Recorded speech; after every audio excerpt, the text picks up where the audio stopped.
Okay, doctor, the tape is rolling, so whenever you're ready. Born in 1928 in Haifa, in what was then Palestine, Ori Better witnessed its transfer to what is now Israel. It is there that he went to medical school, graduating from Hadassah Hebrew University Medical School in Jerusalem in 1957. Inherently bright and a pioneer spirit, he went on to become one of the founding fathers of nephrology in Israel, particularly in his native northern part of the country. In the process, he contributed to the emerging world nephrology community in the 1960s and helped focus its attention on the nascent nephrology discipline in Israel. His interest in homeostatic role of the kidney and his ability to pose and resolve important clinical questions were evident from the outset when, as part of his compulsory military service following graduation, he began his collaborative studies on salt and water preservation in the Negev desert, where he was stationed not far from the biblical Sodom and Gomorrah. Since then, he has continued to do good work under adverse conditions and contributed importantly to our understanding of the homeostatic role of the kidney. Upon completion of his military service, he went to Cedars-Sinai, UCLA, for his first formal exposure to a nephrology training program in the United States. There, he worked with Chuck Kleeman, himself a student of John Peters and one of the founders of American nephrology and world leaders in the study of metabolism. Over the years, he has expanded on his exposure to American nephrology training programs by intermittently spending time at Georgetown University, University of Utah, University of Colorado, Yale, and State University of New York in Stony Brook. He did this while establishing the first nephrology program in northern Israel at the Rambam Hospital, where he was chief of nephrology from 1959 to 1993. In the process, he founded a renal transplant program that performed the first cadaveric renal transplant in Israel in 1965. At a broader level, and under the leadership of Professor Ehrlich, he helped in the establishment of the Faculty of Medicine at the Technion Israel Institute of Technology in Haifa in 1971, becoming dean of its medical faculty in 1983. In 1985, he became the Annie Chutik Professor of Medicine, a title he still holds. In 1993, he retired from his administrative responsibilities to devote himself to research as head of the Dr. Rebecca Chutik Crash Syndrome Center in Haifa. His work there has made him a sought-after world consultant on post-traumatic soft tissue injury.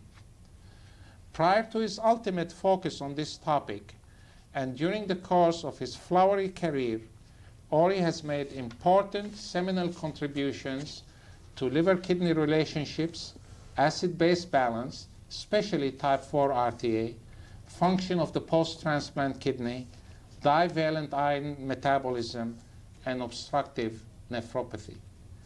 Most of his work has centered on human clinical research using readily available techniques and always focused on questions raised at the bedside. In fact, it is at the bedside that the unique attributes of Ori are most evident as a first-rate physician and teacher. He is worshipped by his patients and adored by his trainees and students.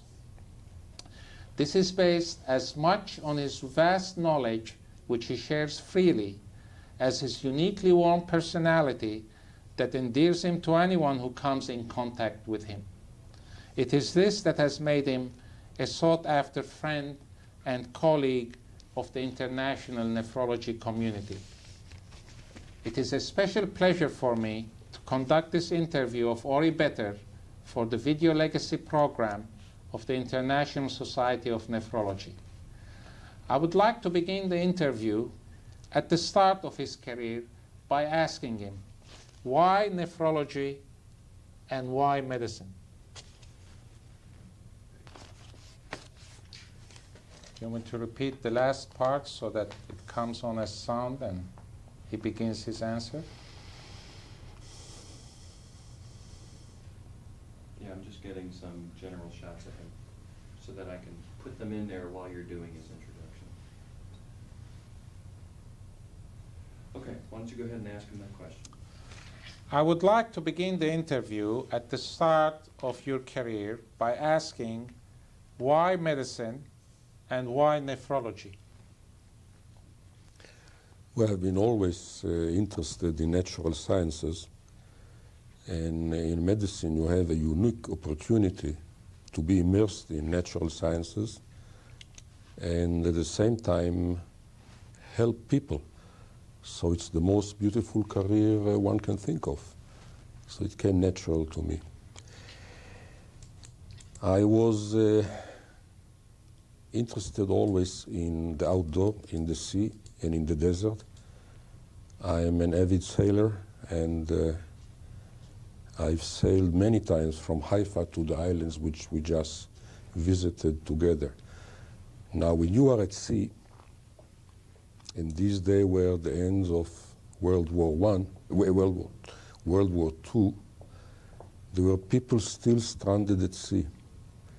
And the problem of desiccation and salt and water balance were important. There were several scientists in Harvard, if I remember their names, Darrow and another one. Most of them were pediatric people. They were very busy in designing the solutions that people should take with them on the rafts if in case there is trouble. And of course the desiccation in the desert, so I became very, very interested in that. Volume regulation and how to protect yourself against desiccation. Then when I was in the Negev, in the desert, I was full of admiration to the solution that nature chose to protect against hyperthermia and against water deprivation. The camel, the goat. A goat and the camel can go for days without any water supply, whereas the dog will die in 4 hours because of the heat and the water problem. So this interested me very much, and in the first years of my work as a young physician, there was no nephrology discipline, but I was still interested in volume regulation, acid-base regulation, mineral metabolism. And it was relatively easy to study in those years. You could take blood, you could take urine, later do a biopsy, and you can do enough studies in an emerging tough place like Israel to put it in print, take the results and print them in the best American journals of that time, like Annals of Internal Medicine, and even the New England and even the JCI. It was difficult to do it in cardiology, in pulmonology, in hepatology, because you needed too much. You couldn't do it with your own two hands. And you almost didn't need to do any, to ask any consent from the patients, because anyway you took urines and you took bloods. So this put me immediately in the direction of salt and water and volume. This was before the days that nephrology came into being. This was when renal physiology was coming into being as a discipline, and metabolic studies were the way to look at things. Right you are, but then suddenly I found myself like sitting in a rocket coming out of Kennedy missile range. Suddenly every one of us who was there was catapulted up because the artificial kidney came into being, transplantation, and everyone who was inside was really moved, whether he wanted or not, whether he was bright or not. When he was there, he was moved with the current. So we went along with this, and this was very, very, very, very helpful. Suddenly you find, like in sailing, a good wind, a good current that carried you along. With this, however, came problem. The public was not yet ready for this, for these inventions, and our center in Haifa, the Rambam Hospital, was swamped with requests for dialysis, for transplantation, not only from entire Israel, but from the West Bank and from the island of Cyprus, and this became very, very difficult to manage. So here is the beautiful part, the lucky part, and also the hard reality that you've got an invention that came down to earth, to humanity, too early for the legislator, for the ethicists, for the lawyers to understand, and for the financiers, for those who allocate the means. And then I suddenly found myself in confrontation with my superiors, who didn't understand that people were dying in vain because there were not enough dialysis facilities. So this is a problem, both the research and the dialysis, that everybody had to face.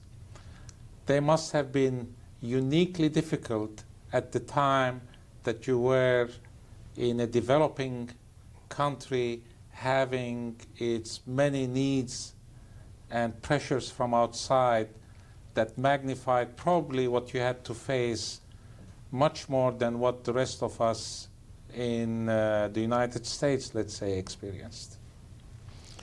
Yes. And then, so this is what brought me into nephrology, dialysis, transplantation, but in my years in the desert, in my years with the elite unit, I became, I was exposed to exertional myopathies, say rhabdomyolysis after long march, dehydration after long march, hyperthermia, heat stroke, and I witnessed several fatalities in young people who were highly motivated and were otherwise in good shape. And this interested me and really made me preoccupied with the muscles. So this antedated my interest in the crash by 10, 15 years. The exertional myopathy. And there I found, then I found a beautiful paper by two young army officers, one of them called Jim Knochel, the other one called Bob Schreier. I knew the two other names. I think Dick Tannen was there also, but these are the two names which, and they described several fatalities in trainees here in the desert in Texas, because all your trainees They converged from all over the USA, and northern USA is cold. Here it's warm in Texas, and they were not climatized, and there were several fatalities. They did beautiful studies, explained how it happened, had postmortem studies. I see the muscles and the kidneys to these days, and these two personalities, Jim Knochel and Bob Schreier, who, as I say, were in the army at that time, had great indelible impression on me, and I became associated with them to this day. These days I'm writing with Jim Knochel about these subjects, and until recently I wrote with Bob Schreier on similar topics. So this is where it started. Caloric balance, water balance, and muscular metabolism, muscular injury, and exertional myopathy, which I believe kills in this country every year at least 6 to 7 great sportsmen or Marines or people from the special forces like Delta and the paratroopers. And it is, it hurts because these are preventable disease. But talking about people who influenced me, let's go back to the last century. Maybe the greatest name in medicine for me is not a physician, is a chemist, it's Louis Pasteur. And this is, it's not only his genius as a chemist and as the father of immunology, but it is the involvement of Louis Pasteur in everything in public life in France. He was teaching in high school. He went to help the beer industry, the chicken industry, the silk industry. He went to treat infectious disease, prevent infectious disease, and with his own hand prevent or even cure rabies. So nowadays people find a niche, a molecule, a gene, and all they do during their lifetime is borrow and borrow and borrow and borrow into the gene. This is okay. This is the way things should go. But in parallel, we should not forget the environment. We should not forget the patient. After all, it's a person who comes in the ambulance to the reception room, not a gene. And how are we going to prepare our medical students for that? So Pasteur was involved in all these, in every aspect. There is no problem that was too little for him in public health. Furthermore, when France was beaten by Germany in the 70s of last century, France was bankrupt, and Louis Pasteur got excellent, great, lucrative offers from other countries, particularly Italy, lucrative offers. And he declined. He told the Italian university, he says, and this is ingrained into my flesh, like your kettle in Texas have it into the skin, the number. He said, science has no boundaries and no country, but the scientist has a homeland, and the scientist has to be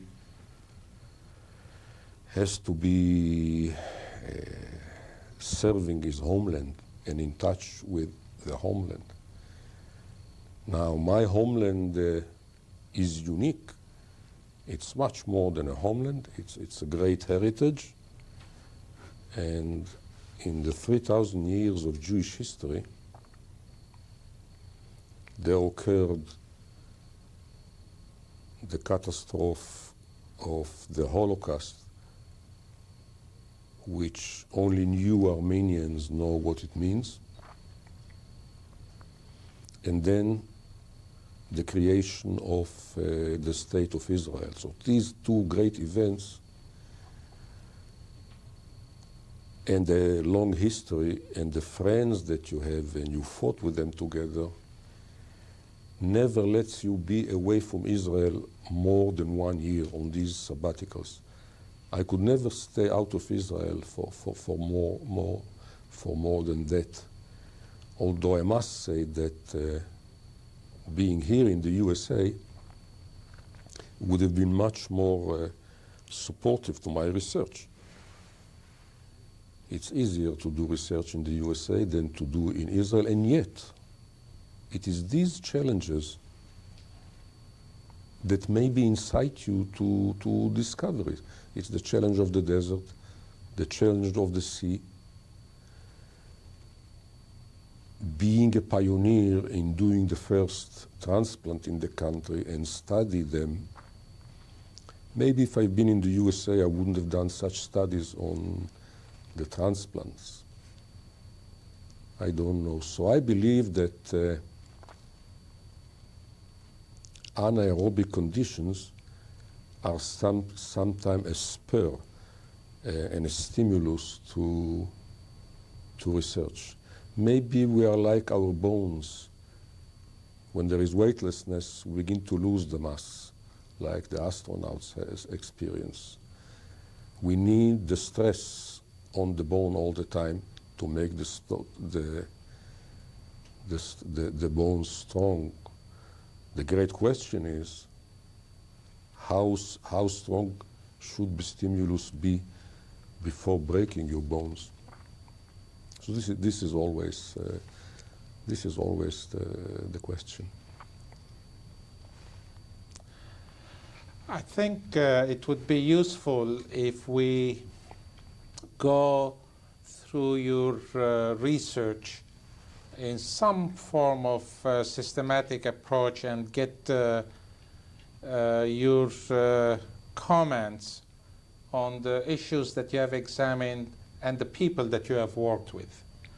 I think the first exposure you had to a training program in the United States was with Chuck Kleeman at Cedars-Sinai, where you started your work on divalent iron metabolism, which may be pertinent to your last comment on the bone. Maybe you could tell us some of your memories of those days and the lessons learned that you would like to share with others. Kleeman is a very interesting and stimulating teacher, and maybe 2/3 of Israeli nephrologists were trained by him. You can say that single-handedly he built the edifice of Israeli nephrology. He was a very tough, very demanding person, great sportsman to this day, almost ascetic in the physical demands that he has on himself. Still rides the bike to this day. I acquired this habit from him, and I rode the bike in my hometown, except that Los Angeles is flat and Haifa is hilly like San Francisco, and going back from work, it's climbing the hill, which was good. I believe with Chuck that physical exercise is good, is healthy for your physical health and for your mental health also. I believe in the attributes of good exertion. So with Chuck we did several studies on the profound changes in the bones, in uremia, and these were the first studies, I think, in this field. Came out more or less in parallel with those of Neil Bricker and his trade-off hypothesis. Early on,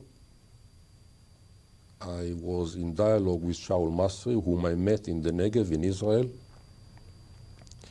And when I left Chuck Kleeman to go to Israel, Shaul came and continued this work. Shaul also had profound influence on me. And when I returned after 7 years to LA, I worked with both of them on continuing the work on divalent ions. After 1 year in Cedar Sinai, where I learned how to operate the artificial kidney, I went back home to Israel, put the first artificial kidney, set it up so we could do with Ehrlich, Dean Ehrlich, the first transplant. Now, talking about politics, which I shouldn't, internal medicine was dead against the development of nephrology as a subject, as on dialysis, on transplantation. So I had to break ranks. I was a good, loyal internist. Suddenly I found I couldn't go on with internal medicine. I need a new political ally, so I switched my weight and went to work with Dr. Ehrlich. Later on, I worked many years with orthopedic surgeons because so much trauma was coming into our hospital. Our hospital is a military hospital, more or less, civilian military, that has patients from the casualties from the catchment area of the entire southern Lebanon front, which has been active all the time. And we got many people many young people with trauma, extremities trauma, losing one leg. And once you lose a leg in a young man, you have to fight hard to save the other leg, and you start going to all sorts of non-conventional treatments. One of these treatments is the hyperbaric oxygen. Why hyperbaric oxygen? Because it's so near to us. The Navy installation of hyperbaric medicine is just 400 yards from where we are situated. And during the years, I've discovered that hyperbaric medicine, hyperbaric oxygen, is good, is excellent, underutilized, undervalued mode of treatment. It was, of course, designed primarily to treat diving casualties and arterial air embolism and carbon monoxide poisoning, where it's indicated definitely it is life-saving. But we found it's also good for vascular lesions. It's good for not only for anaerobic infection, but also for staphylococci. Later on, I found that it is excellent also for crash injury. Before leaving hyperbaric medicine, I have the feeling that the medical profession is frightened by oxygen-free radical and frightened by oxygen, and they are frightened from hyperbaric medicine. I believe that we are aerobic animals. We need the oxygen, and at least during shock, in the short time, in the first days, the first hours of shock, oxygen therapy and oxygen treatment, hyperbaric or normobaric, is very, very, very, very helpful. Not only for hemodynamic situation, but also for overwhelming sepsis. So this was my interest with hyperbaric medicine, with which I'm involved to this very day. But being so interested with water deprivation and sometimes salt deprivation due to excessive sweating, I suddenly ran into patients, like everyone does, with huge salt retention. You get a patient, emaciated patient with advanced cirrhosis of the liver. He may weigh 50 kilograms and has a belly full of fluid of 40 kilograms. So why this sudden, you can say, failure of homeostasis? And when you look into it, it's not so much a failure. In fact, it is the kidney does its best. The kidney is very wise. The kidney perceives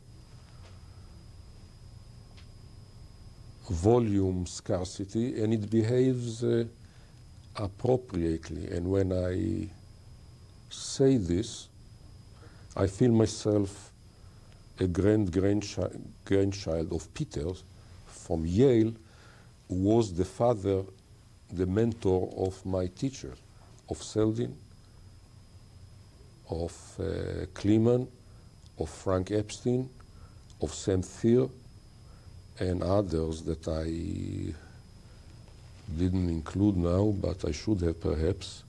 They all started with Peters and with his concept of effective blood volume that has not been improved to this very day. So I began to study the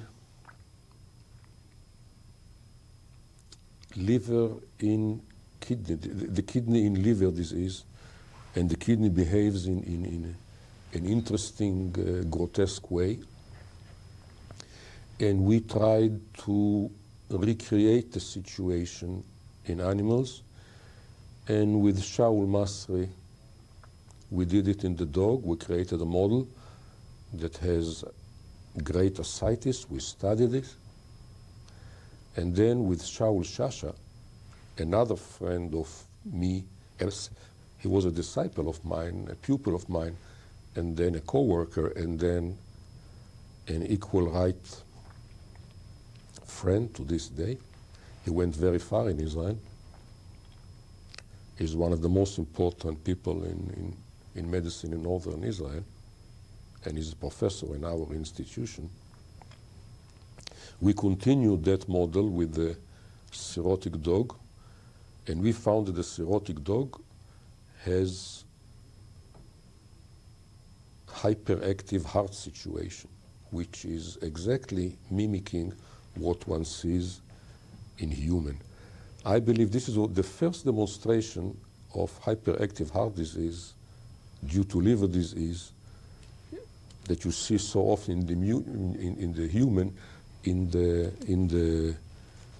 the canine model. Now, I've been talking about interplay between organs. There is a balance between organs, the liver, the heart, and the kidney. And this beautiful balance between the organs and studying of the whole patient that I think suffers today. All the effort and all the glory and all the grant go into molecular medicine. This is important. It should go, but not to the detriment of organ physiology. After all, what we're seeing at the bedside is the whole person and organs playing in balance with each other. And if I were a dean today, and I was a dean once, I would see to it that there is almost a legislative balance between genetic, molecular, and organ and classic physiology. You can reach the absurd that saying that all, and people say this, all human moods can be reduced to the serotonin level and the activity of the receptor in the brain, and you can cure it by Prozac-like things, and you needn't care about the person at all. Manage the serotonin in the clefts. So this is dangerous, and if we go in this direction, we'll teach our students to be deterministic. It's in our gene, it's the gene therapy, everything is gene and nothing but gene. We'll forget the patient. Let us remind ourselves that the two most important drugs or maneuvers in psychiatry were found by astute clinicians, and to this very day we don't understand how they work. One is electroconvulsive therapy. It's the most powerful drug procedure that exists in psychiatry, and no one understands how it works. It's life-saving, and the same with lithium. It's astute clinician. They found it, and there is no molecular explanation. Maybe we'll find a molecular explanation in the future, but if anyone goes into medical school and will be in charge of patient, he should be well versed in organ physiology, in classic physiology, in parallel with the molecular. Yeah. Your work has always began by looking at clinical problems and investigating them in trying to answer the problems encountered at the bedside. One of those areas that you have contributed to has been the transplanted kidney. And perhaps you could share with us some of your early experiences with the transplantation procedure and the problems you encountered, as well as the studies that you did. Well, first of all, the uniqueness of Israel cadaver kidney. Cadaver, since the time of the Egyptians, the dead man is more important than the live man. And this is not just a way of saying it. The dead man, the body is important, it's holy, it's not touched in the Jewish, in the Muslim, in the Druze culture. So it's very difficult. It's very difficult to get consent to take cadavers, kidneys. So I must confess that what we did in the beginning was covert.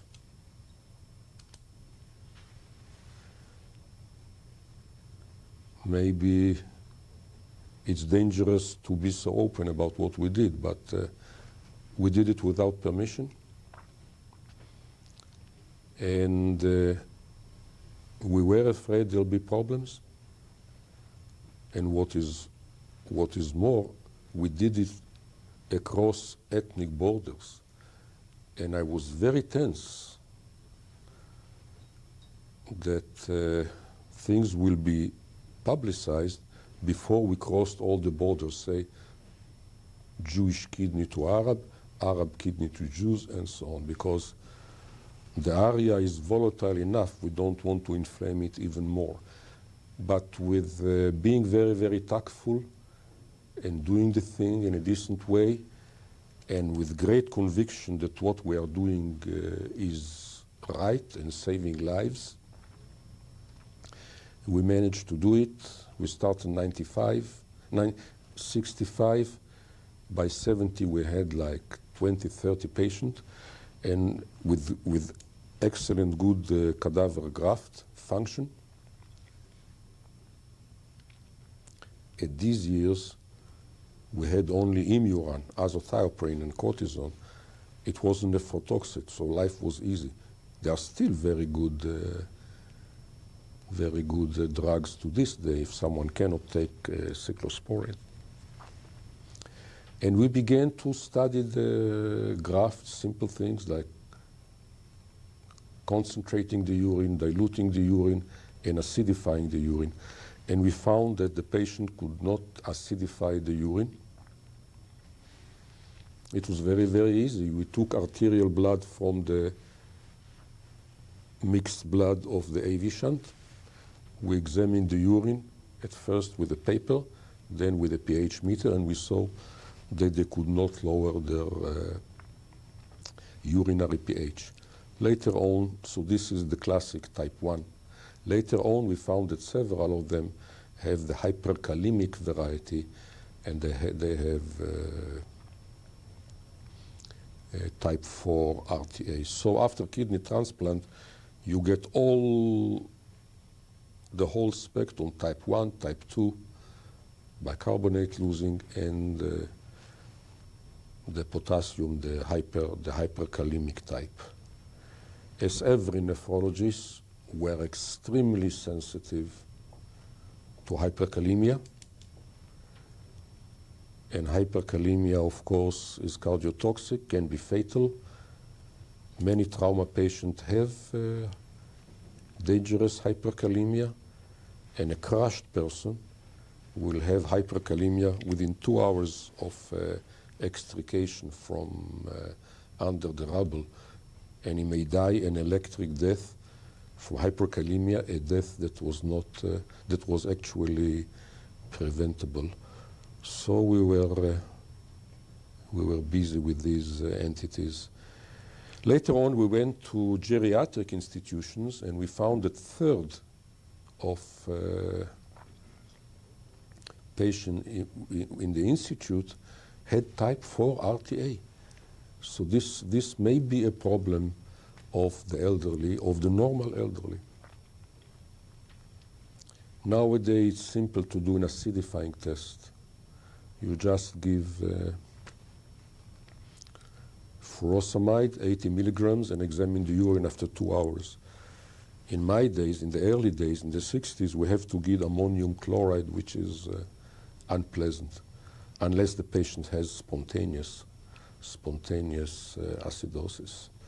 We also found that the cirrhotic patient had, many of them had some type of RTA. Most of them type 1 RTA that was reversed after giving mannitol, where the distal delivery of sodium were elevated, showing the importance of adequate sodium supply to the distal site for acidification. This problem was further amplified in a beautiful, creative way by Daniel Bettel from Chicago somewhere. One day I came to Daniel Bettel and I said, Daniel, we all thank you for introducing the furosemide test, and then so people don't have to eat ammonium chloride. He said, Ori, it's not me, it's you who invented it. I said, I? He said, yes. Don't you remember that you gave your patient all sorts of diuretics to lower urinary pH, and we gave them still the mercurial diuretic, which was a heritage from my early day. Until early 60s, patient with pulmonary edema got mercurial diuretics, and there is nothing against pulmonary edema. There was no furosemide, nothing peros, and there is nothing that will lower your urinary pH better than mercurial diuretic. But this is all history. So this is the acidification point. To summarize the renal tubular acidosis, I can say, with my mentors, Kassirer and Relman and W.B. Schwartz, the acid-base deformations that occur after RTA are not so important. The body can handle it. What is important is the secondary changes in potassium. You can get terrible hypopotassemia with flaccid paralysis, or you can get hyperkalemia with the RTA. Also, W.B. Schwartz and Jordan Cohen and Kassirer, the last two are good friends of mine, especially Jerry. They showed a beautiful concept that the body will sacrifice acid-base balance in order to preserve the volume balance. Internal volume is the most important thing, and it's the last thing to be sacrificed. You will sacrifice the acid-base balance, and you may enter into alkalosis in order to save your internal volume. So these people, this school, which are derived from the are derived from the Peter School really influenced me. But let's go back to Seldin, who brought the flame of effective blood volume from Yale to here. Seldin could have been very successful in Yale if he stayed in an established place, but Seldin felt he cannot be, he wants to open his own thing, he wants to be a pioneer, he wants to start from scratch, from fresh. So he came here, and I saw the picture in last November's Science of how the campus here looks. There are a few army shacks, and this is the beginning of this great school. From this great school you came, 20 of the most prominent, creative, and Wadisuki American nephrologists came, and I believe also at least 2 Nobel laureates. I wonder if Seldin could have achieved the same thing in Yale. It would have been great, but not that spectacular, which goes to show that harsh conditions can sometimes be a stimulus, and we can go immediately to the greatest 2 names in acute renal failure. This is Bywaters and Kolff. Bywater work, he is my great mentor. He is still alive today. I'm in dialogue with him. I got tremendous inspiration from him. He described the crash syndrome during the terrible days of the Blitz in London. Churchill said about the British, their finest hour, and it was the finest hour. He described the crash, he found the pathophysiology, he began to think of therapy and was ready with therapy towards the end of the war. But all during the war he was bombed in London, first with the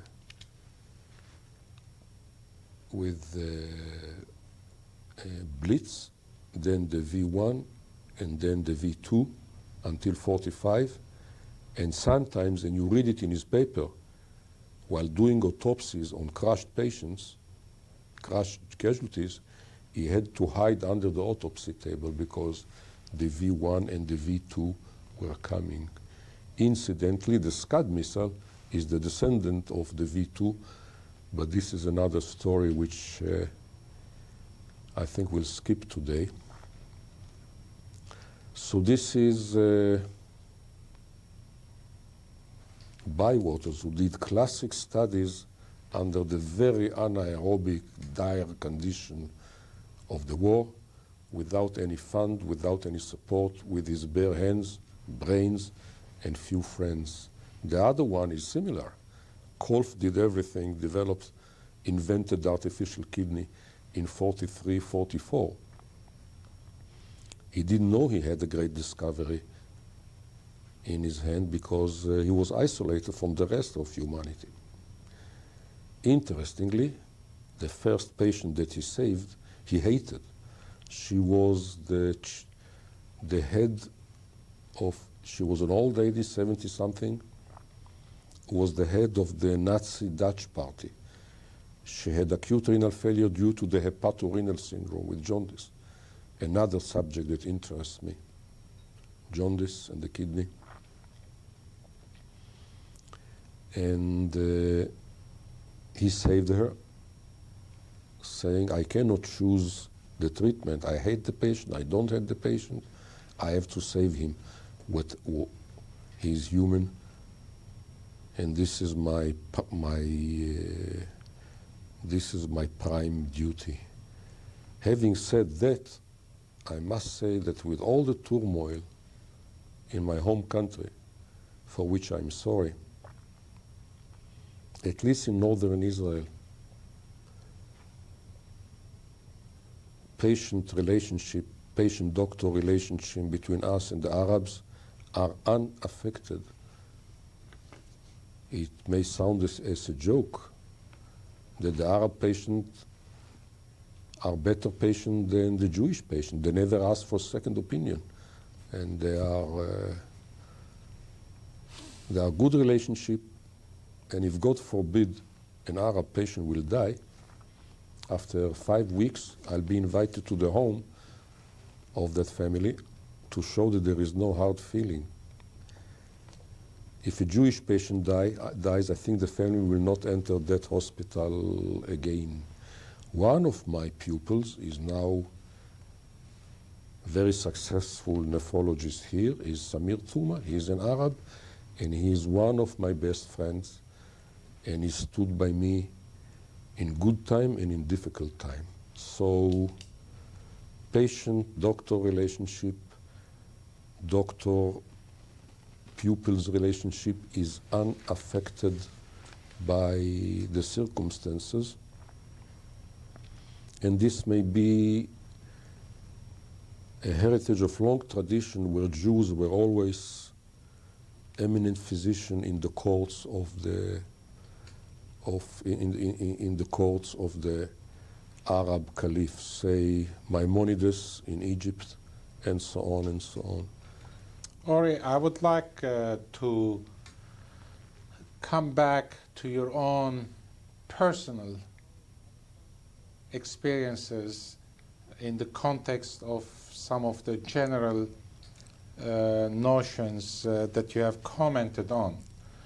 One of the things that you highlighted is the importance of the pioneering spirit and the merit of encountering difficulties in being able to accomplish things in the long run.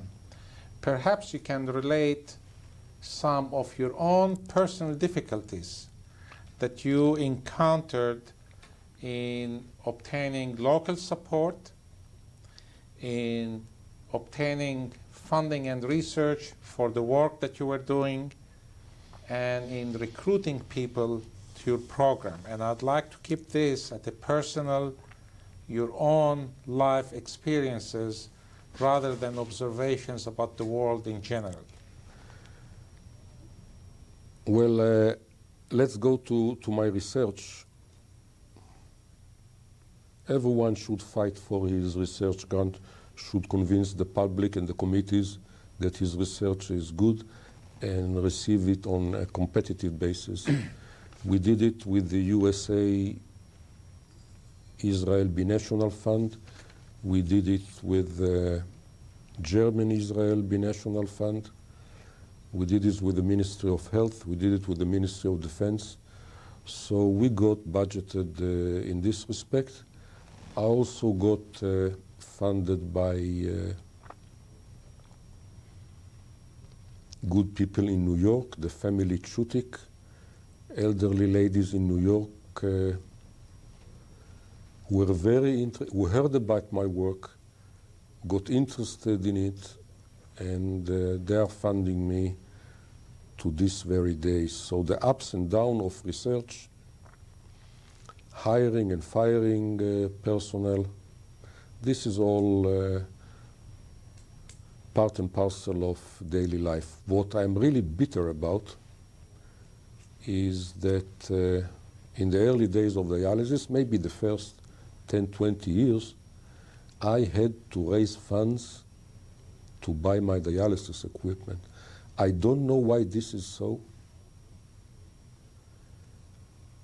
Maybe I was so hard fighting that my hospital, and I was part of government, part of Ministry of Health, they thought he can do it. If we press him, he'll do it.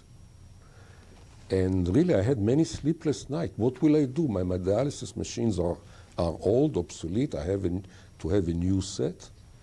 So I had 75% of all my dialysis machines. And even, I'm afraid, some research money had to go into it.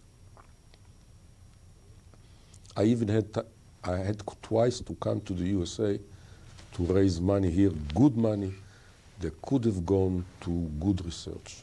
But looking back,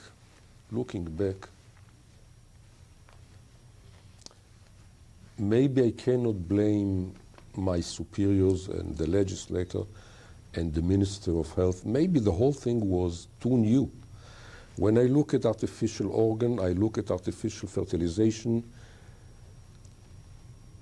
it looks as if the technological advance come before the ethical advance. It takes them time to look at cloning. Suddenly there is an invention. It will take years for humanity to sort out how good, how bad this is. So I don't think it's the duty of the clinician to buy for the insurance company and for the government the hardware. They should supply it. Now, because they didn't supply it, because the people didn't understand it, I had to fight very hard. And by hard, I mean hunger strikes, one thing. Would you tell us more about that hunger strike that you went on? I wouldn't like to elaborate on that too much. I went to the director of my hospital and said, unless you supply dialyzers and space, I stop eating. And it's your problem now. And I went to the press and said so. I don't like to elaborate on that because I'm not a Gandhi type of martyr. And I'm angry that I was pressed into that corner. I did, which is something even worse. There were 2 hospitals in my town. I wanted very much dialysis to be open there. I even had the manpower to send over there because I was raising young people for that. And in one hospital, there was a man dying from chronic renal failure. I brought the main news of the evening. I don't know what your counterpart here is. It is as if I brought our Walter Cronkite to that hospital and we focused the camera on the dying man and all his family. And then I asked the Minister of Health, do you have any reply to that? And it was terrible turmoil in the country, terrible turmoil. And people had to resign, and I thought I lose my license. But this is against the rule. I knew this was against the rule. So here is one point where I really was abrasive. But ultimately... It's really not abrasive. It's the ultimate in patient advocacy. If the physician doesn't speak for the patient, who should speak for him? Yeah. You did the ultimate in patient advocacy. So... and you've done that all the time, as far as I know. I've seen the patient's response to you. But it's interesting, Gary. I said the word bitterness before. I want to delete the word bitterness. I'm not bitter at all. I'm glad about all that I did. But,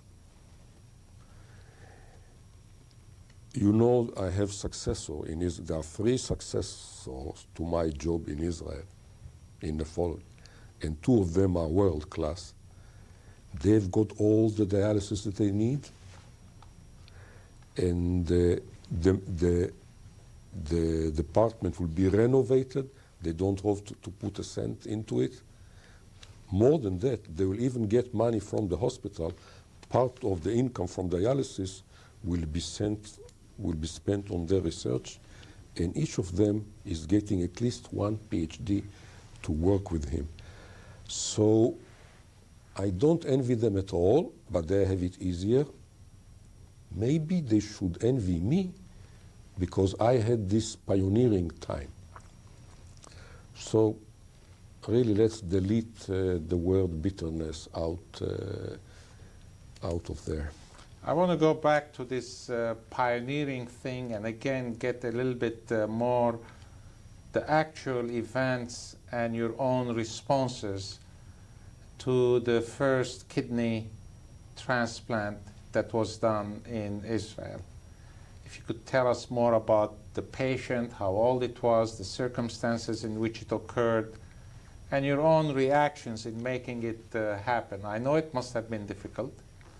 I know it must have taken a lot to do, and under adverse circumstances. But for the record, for the video legacy and the history of nephrology, that's as important to record as your advocacy of the dialysis patients. Now, this is 65. The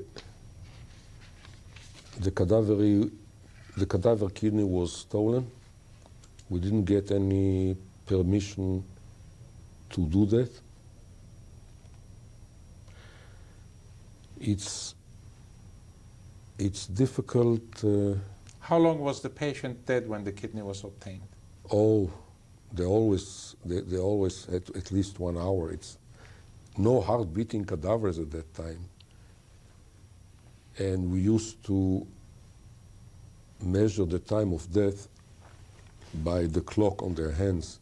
During the accident that killed them, we clocked it by the time. And remember, Israel is a warm country. You can do things like that only in winter when it's cold. So it was done without permission.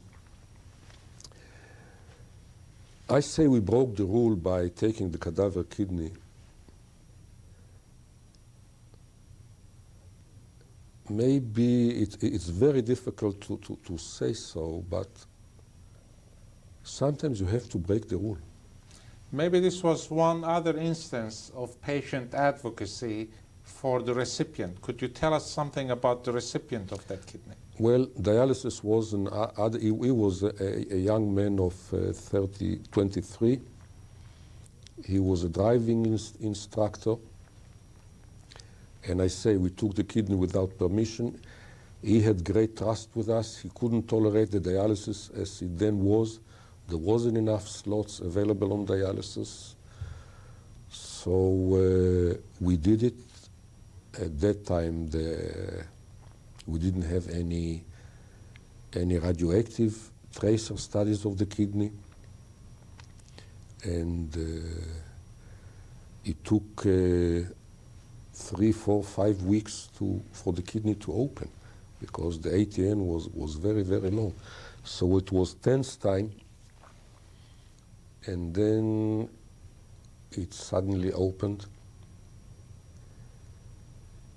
and it was really great sense of achievement and euphoria for everyone, and trailblazing for Israel. In fact, that transplant ushered in organ transplantation in Israel. He lived for 3 years, went to Beersheba, and in Beersheba he had difficulties in getting the Imuran with his insurance. I don't know what was completely wrong there. And he was once brought to us after 3 years by helicopter from Beersheba with fulminant rejection due to not enough Imuran. And he then died. But we said to ourselves and to the family, here are 3 years. 3 years is a lot. And the children said, one child was 3. He had a father from 3 to 6. This is so important. And I met this child now, he's a grown-up man. And he told me, you're right. From 3 to 6 to have a father is a heck of a lot. So this was the first transplant. And then let me tell you, I want to give you the feeling that we were riding a tiger. People deluged us, everyone wanted a transplant. And then we had another transplant, another successful transplant. And suddenly, after 2 years, he develops Kaposi sarcoma. All that you see in AIDS nowadays, we saw in the 60s because of induced immunosuppression. It's immune deficiency disease, the immunosuppression. He develops Kaposi sarcoma, and we don't know what to do. And we didn't want him to reject the kidney, so we continued the immunosuppression, and he rejected the kidney, and then he died. The next case that developed Kaposi sarcoma,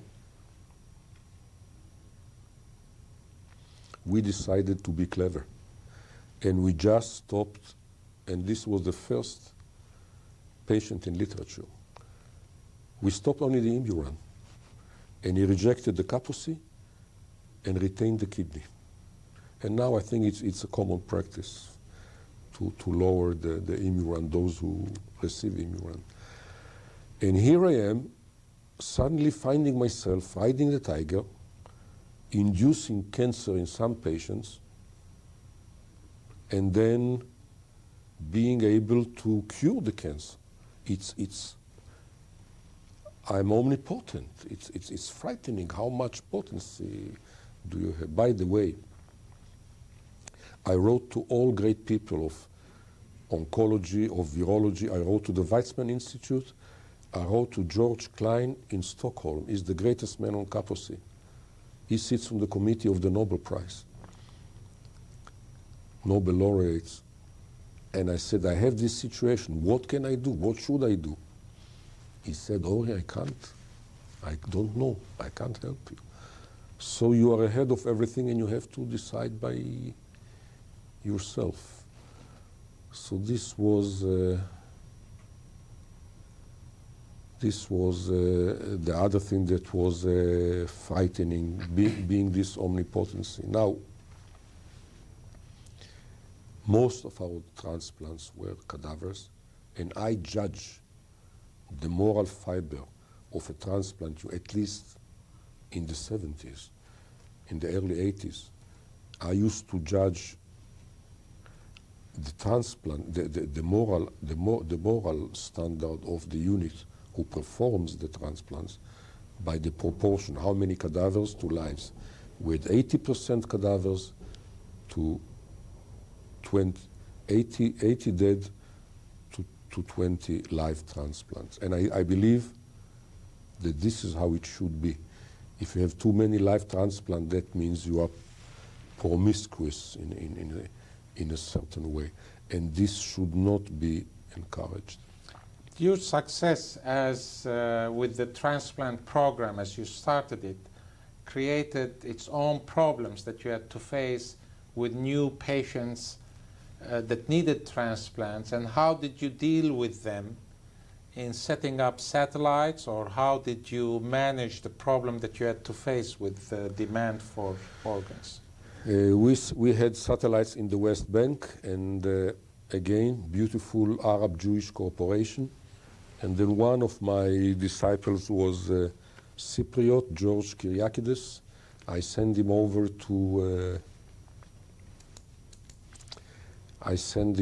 to Nigerian, to John Nigerian in Minneapolis. He became a successful transplant surgeon in his own right. He returned to Cyprus, and they are doing now transplantation in Cyprus as good as we do, and maybe even better. So here is one really beautiful example of international cooperation. A country that was a third world country and now an emerging country, very soon will be part of Europe. So this is one way to solve the problem, by teaching the local people to do the job. You must have had to deal or consult on important patients, and you must have dealt with some interesting patients. Maybe you can tell us something about unique instances that you remember, whether it's an important patient, it's an interesting patient, but some of your physician-patient encounters that you found so rewarding, or you learned a lesson from.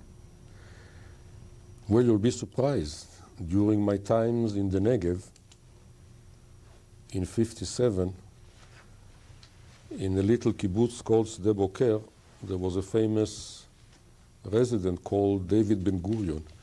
Now, I was his family physician, so maybe he was my my most important patient ever. He didn't have. He was in robust health. So this was one of them. Another young patient of mine, when I was a general practitioner in a kibbutz in the Negev. The kibbutz was called Revivim. I saw that the boy was squatting all the time, and I discovered very soon that he had tetralogy of Fallot. And since Golda Meir had a daughter in that kibbutz, and she was very powerful at that time, and I met her several times, I told her this boy must be flown from here to one of the clinics here. I forgot whether it was the Mayo, where they did perform this, when the Taussig and Blalock procedure was still in vogue. And we flew him out, and he returned back, and everything was okay. I only know that the patient before him died on the table, the patient after him died on the table, and he is very good to this very day. And he's a famous TV photographer in Israel, and he did army service after the successful surgery. So here, no medical student should graduate without being also a general practitioner in his heart. He never knows when he'll be called to help someone in the theater, or in an airplane, or in a ship, or a young kid, and so on and so on. It's the duty of us as educators. How about some of your kidney patients, renal patients? Now, the renal patient, the one with Kaposi, he was an Iraqi Jew, and he was in the Air Force. And he returned to the Air Force, to work in the Air Force. And one day there was, when there was a kidnapping of airplanes with hostages. I forgot if it was to Algeria or to somewhere. Because he speaks such fluent Arabic, he was called by the army to go overseas and do the negotiations. And he phoned me and asked if he could do that, if he was healthy enough. I said, yes, you are healthy enough, and go ahead and do it. And he went, and it was successful, and he came back. So these patients are fully restituted.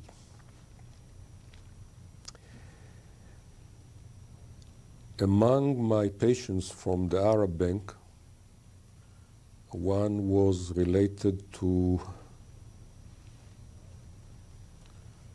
the mother of Suha Arafat. She's a very beautiful woman to this day. Forgot her name. She was born in Acre.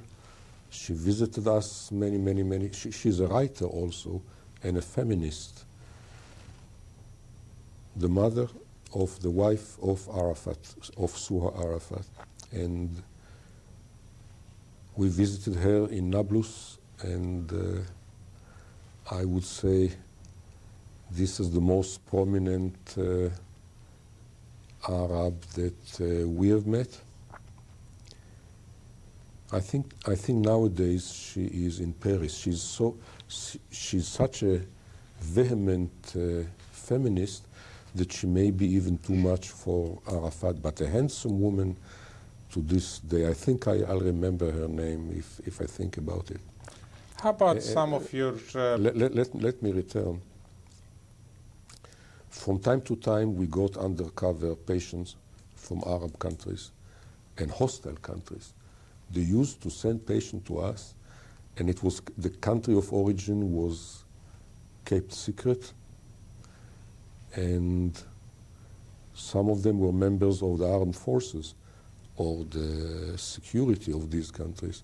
They came incognito, they got the treatment, and they returned back, and no one talked about it anymore. So this area of patient-doctor relationship is exempt from the problem, and this is important. This is very, very important. Yeah. How about some of your personal experiences in teaching? You've been an inspiring teacher, a master lecturer. Some student encounters or trainee encounters that stand out in your mind that you would like? Well, my greatest pride, like a father has pride in children, is in the pupils that became teacher in their own right.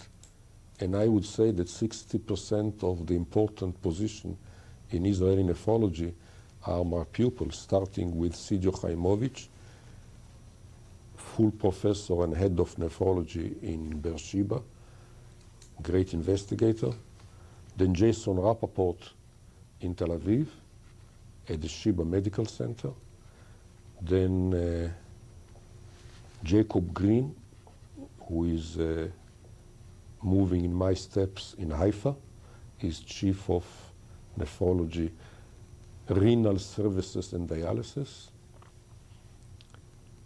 Associate professor, was also associate professor in Cedar Sinai and stepped in the footsteps of Kleeman, Chuck Kleeman in LA.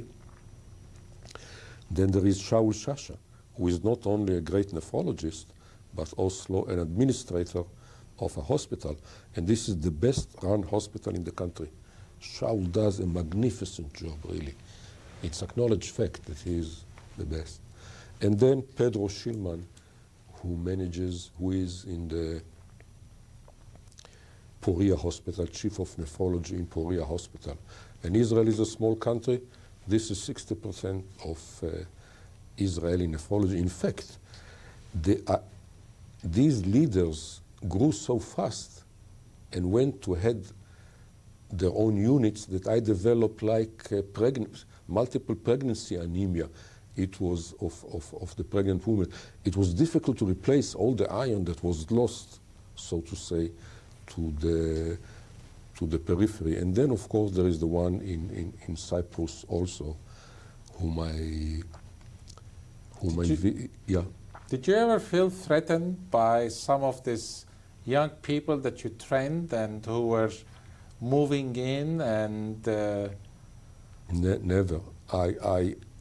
I knew that in certain respects they are better. I knew that biology is on their side, age is on their side, agility, creativity is on their side, and it was always cooperation, never threat, never envy, never jealousy. In fact, I was fully cognizant of the fact they are one step ahead of me, and let's do the thing together. There was never a quarrel about co-authorships of paper, never stealing of idea. I think there was one or two examples when I was hesitant of sending a paper, and they said, "Stop it, why you are so sluggish? Let's do it." And they sent the paper, and to my surprise, it was accepted. So I can see in this respect only harmony. I had this harmony with my Ministry of Health, with the administrator of the hospital, but never with...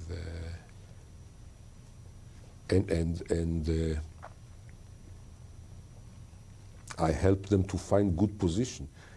It gave a good massage to my ego to see my pupil in an eminent position. It had good reflection. It had good reflection on me. In fact, once or twice I encountered the comment, if you fight so hard to send him over here, maybe you don't want him in your place. Why do you do that? So this is horse trading. There must have been people who have influenced you more than others. Whether it's in your family, whether in the people that you have encountered. Some people must have either stimulated you, challenged you, or tagged you along independent of your inner drive that has led you to accomplish what you have. Could you tell us something about key figures like that? Well, on the local scene, it's my parents, of course. Both of them were physicians. My father was also an investigator. He died very early of myocardial infarction at the age of 50. But he had enough influence on me to carry on and go and have respect to scholar tradition. So I owe a lot, I really owe a lot to my father and mother. And then in Israel, it is Dr. Ehrlich, with whom we did the first transplant, who was a great political ally. And was Dr. Ehrlich a surgeon? Yes. He was a great surgeon. He was a general surgeon. He was a urologist, and he was also a good vascular surgeon, which made him ideal to do transplant. But I must confess that with the facility that we had, it was almost, today we wouldn't get any Helsinki approval to do a thing like that, like the transplant under the conditions that we then did. And these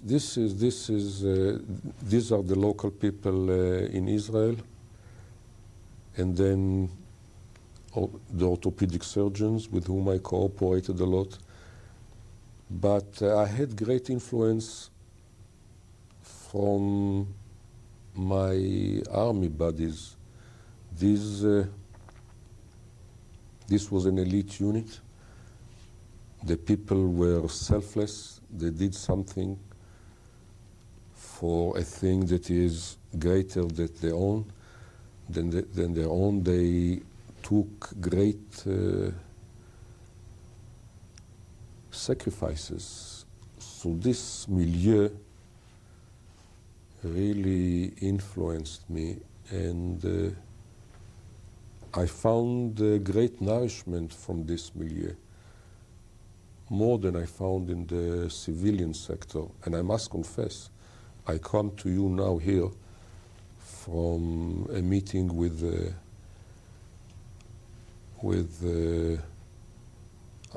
the American Army in Boston, and there were 400 people there, all soldiers and officers and nurses and physicians, and their readiness to sacrifice and to do altruistic things is overwhelming, and their attention to what I was saying was greater than what your students and young men here will have today, I'm sure. Now, you referred to your buddies. I assume these are the paratroopers. Yes. That you joined. Yes. Why did you choose the paratroopers? Well, I chose the paratroopers because I was interested in this type of personality, and in the late 50s. What is this kind of personality? I don't know anything about being a paratrooper. There was something technical in addition. In the late 50s, the helicopter was not in great use, and those that were were small, couldn't carry great weight. So if you wanted to project any military or medical effort, you can do it only by jumping. And I calculated that sooner or later the need will arise, say in the Caucasus, in Turkey, or in Iran that was friendly, that they'll need us for an earthquake. So one reason that I went into the paratroops was to be able to deliver health care wherever it was necessary and where you couldn't reach it otherwise. It was a very closely knit unit, all volunteers, all very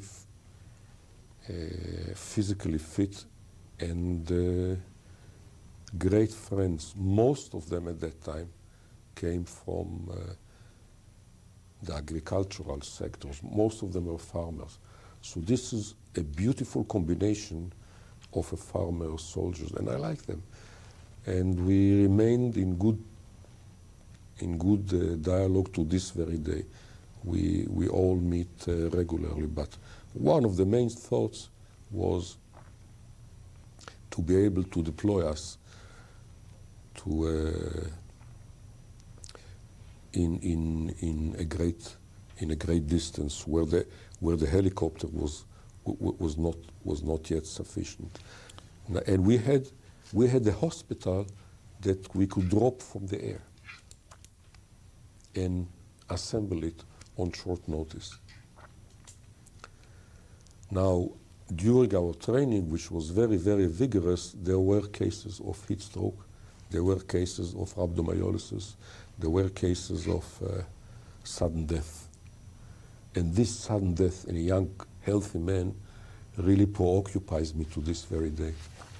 Would you tell us about some of your own personal experiences in the relief work for rhabdomyolysis and trauma? I think you were involved in some of the work that was done out of Haifa. Yeah. If you could just narrate your own personal... Now, we saw how easy it was to prevent the problems with exertional rhabdomyolysis and to prevent the acute renal failure. And we decided this must be also so in traumatic rhabdomyolysis, when people are buried alive under the rubble. Now, one of the curiosities of my, geographical curiosities of my hospital, that it is very near the front line in southern Lebanon. And in southern Lebanon, there are fundamentalists that blow up buildings. They did it several times, where many Israelis were killed, many Frenchmen, many Americans, and many Arabs too. And casualties were brought to us, and this is very near to us. The town of Tyre is only maybe 40 miles from my town, and it's very easy to reach by helicopter. So we could see the casualties very, very early. And we could take bloods early, and we could start treatment when they are still under the rubble, and start treatment when they are still under the rubble. And when you do it the right way, you can completely prevent the acute renal failure. In London situation, every single one, every person who was more than 3 hours under the rubble would die of, or will develop acute renal failure. He needn't necessarily die today in the post-Kolf era.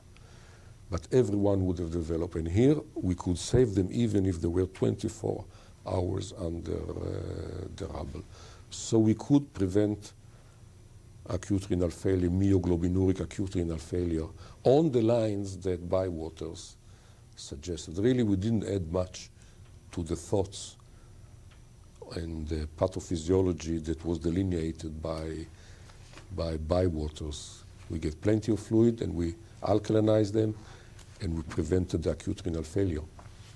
Then we also have our own idea of how to treat the compartment syndrome, which is a devastating acute emergency, and we believe that the current treatment in the textbook is too radical and too dangerous.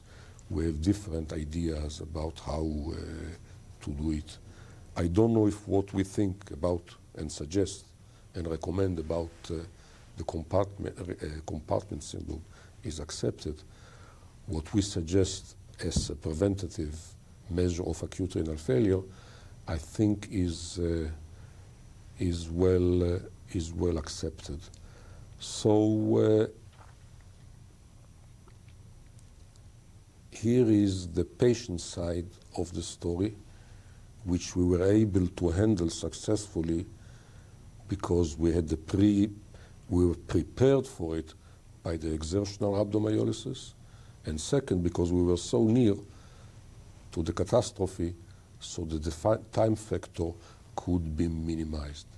We then went on to do experimental studies on dogs and experimental studies on rats. We did the compartment syndrome in the dog and showed that it can be relieved without a fasciotomy by different means. And in the crushed limb of the rat, we found that there is tremendous induction of inducible nitric oxide with vasodilatation. Here, we did go into the molecular level. We did show that a messenger RNA is induced and then the enzyme is induced. And we did even some patch clamp studies to show that stretching of the membrane will cause pouring of calcium into the cytosol by stretch-activated calcium channels. So yes, you should do the molecular thing, but always pari passu, in parallel with physiologic studies. Now, there's a humanistic aspect of your personality that began with the paratroopers and being able to go and deliver care at a distance with the dialysis patients or the transplant patients, how to obtain kidneys for them, that has driven you into something that can be termed missionary work. You have done some of that, and I know you've gone to places that others have not. You've done things that others dream of doing. You've been to Africa and established facilities there. Again, I wish you would tell us about your own personal experiences with those events. Well, before going into the missionary, let's talk about patient welfare. I saw that the patients were so miserable that in the early 70s, we put 4 dialysis machines on a boat and have the patient tour the Mediterranean. And this was great boost to them, great relief, and they forgot for 1 week their problems. Now, every one of us, of you and my generation, was inspired by Albert Schweitzer and wanted to go to Africa. And then suddenly the Belgian, in July 60, the Belgian left Africa, and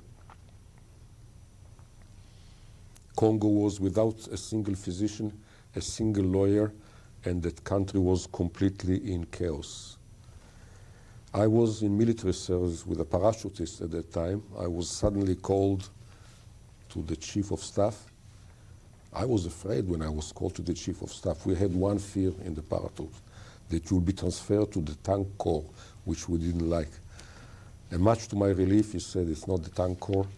Are you ready to go tomorrow to the Congo? There is problems there, and Israel is sending a relief mission. So, yes, and I said, yes, I will go, and with this, how many? And we flew to the Congo, and from Kinshasa, which was called Leopoldville, we went to a bush hospital near what's today Kisangani. It was civil war like today. In fact, today it's very active in this area near Kisangani. A week ago, Kisangani was occupied. And we were there in a bush hospital, 5 Israeli physicians and nurses, male nurses, really detached from all communication with the free world, trying to build up this hospital. It was very rewarding, very frightening. It was great danger and physical danger, and also tropical disease like malaria and filariasis and all sorts of things. But I'm glad I did it. We had to be pulled out with a relief mission. I think today Americans are landing in the vicinity there to bring out American citizens. We had to be taken out at the end by Abyssinian UN troop.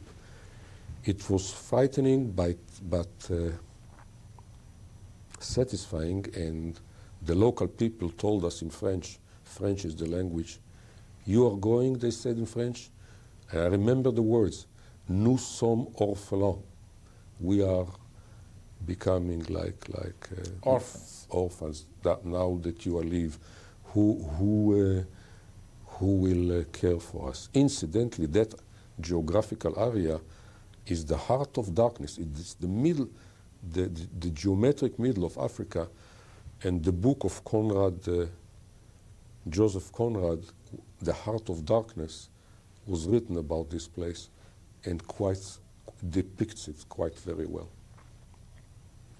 Does this have anything to do with your interest in disaster relief Yes. and your involvement Yes. with the International Society of Nephrology Commission on Acute Renal Failure? Yes, I was.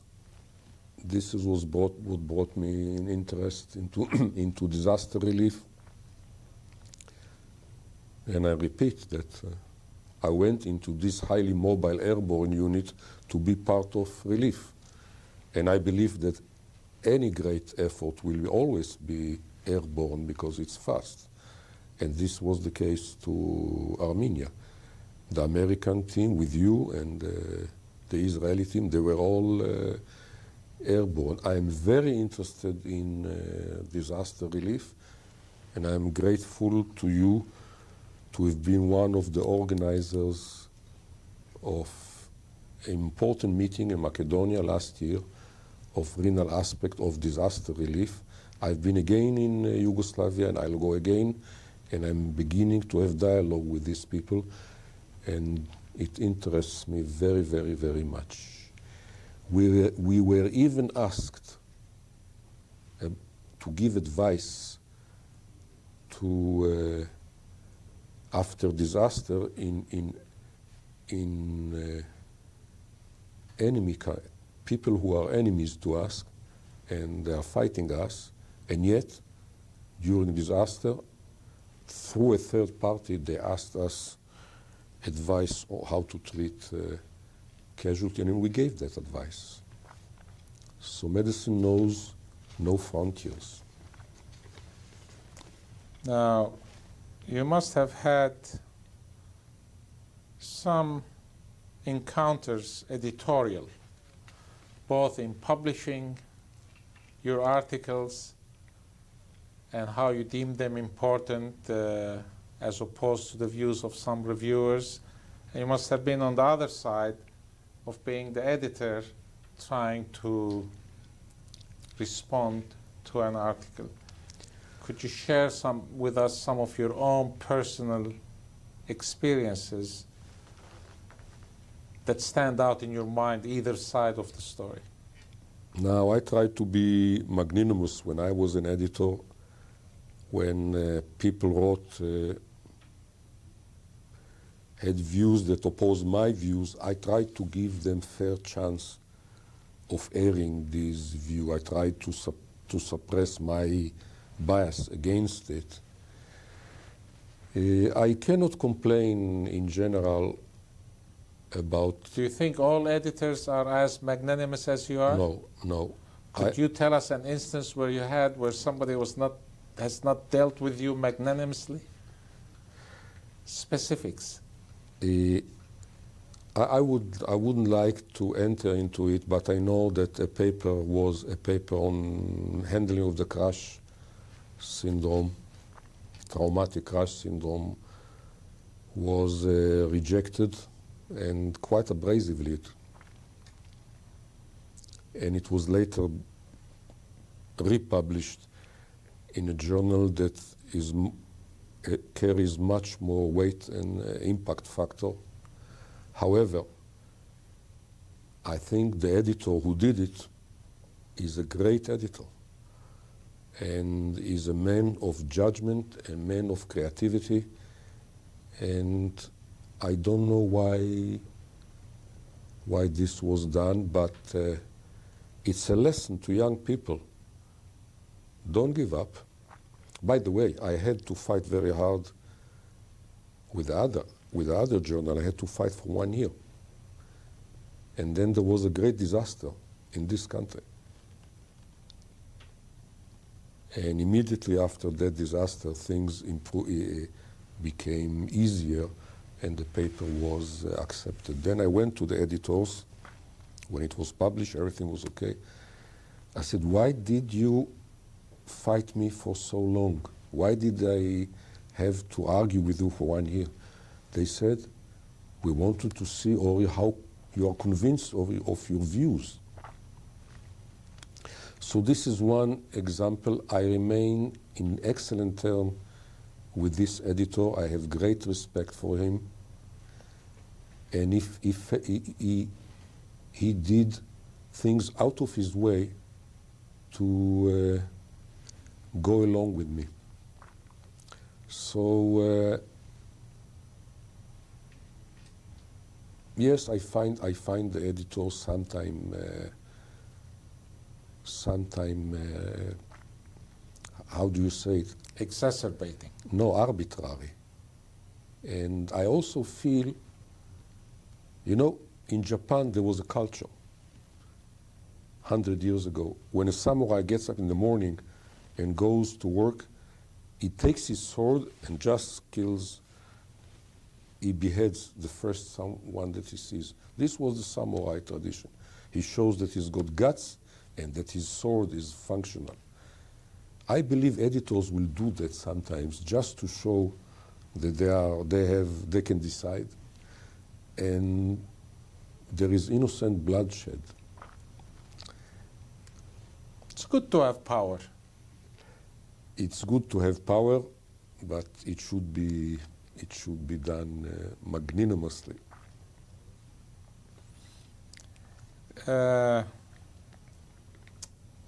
Let's see, what else we need to talk about?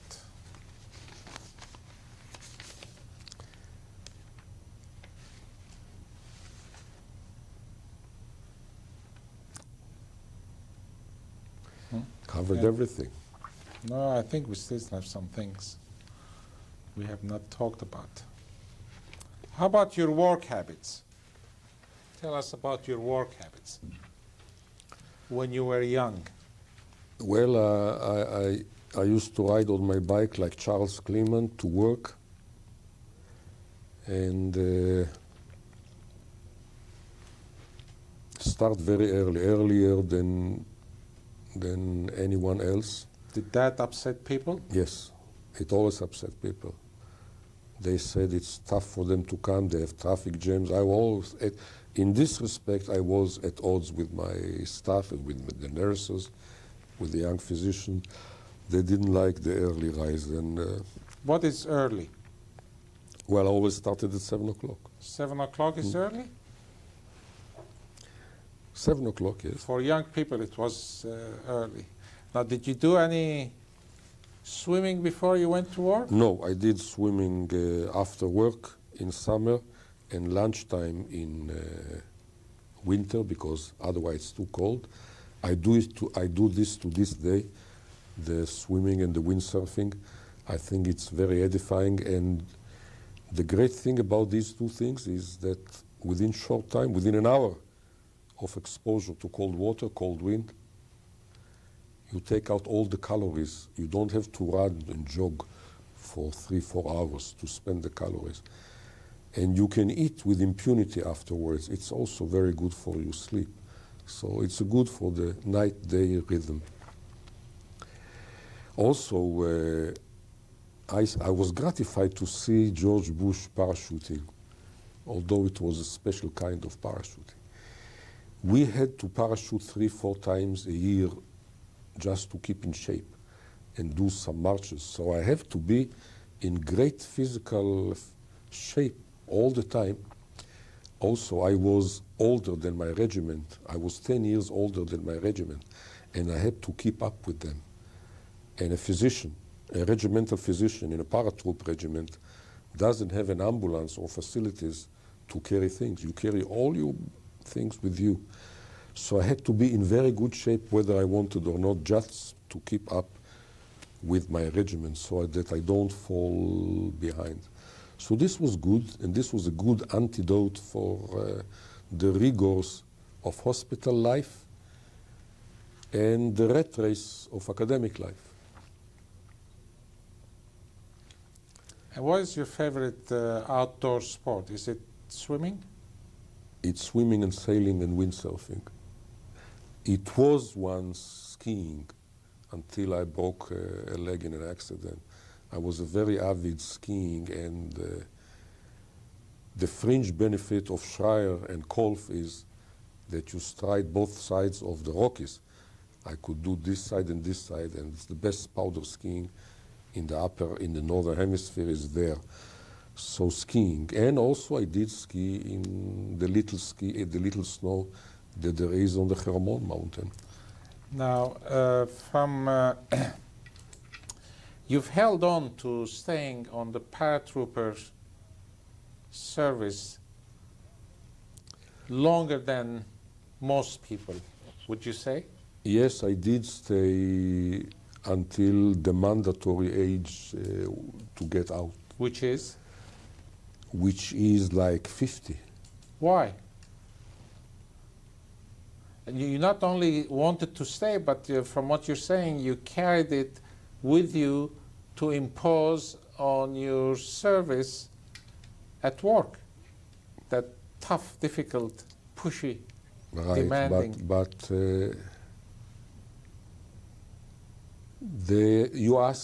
maybe I should have stayed longer. But why mandatory? Well, I tell you why mandatory. Because the authorities are afraid that at that age, you've got a larger and larger family, and your chances of being hit in exercises or in combat are greater. So this is one reason why to ease you out. But how about you, your love of it?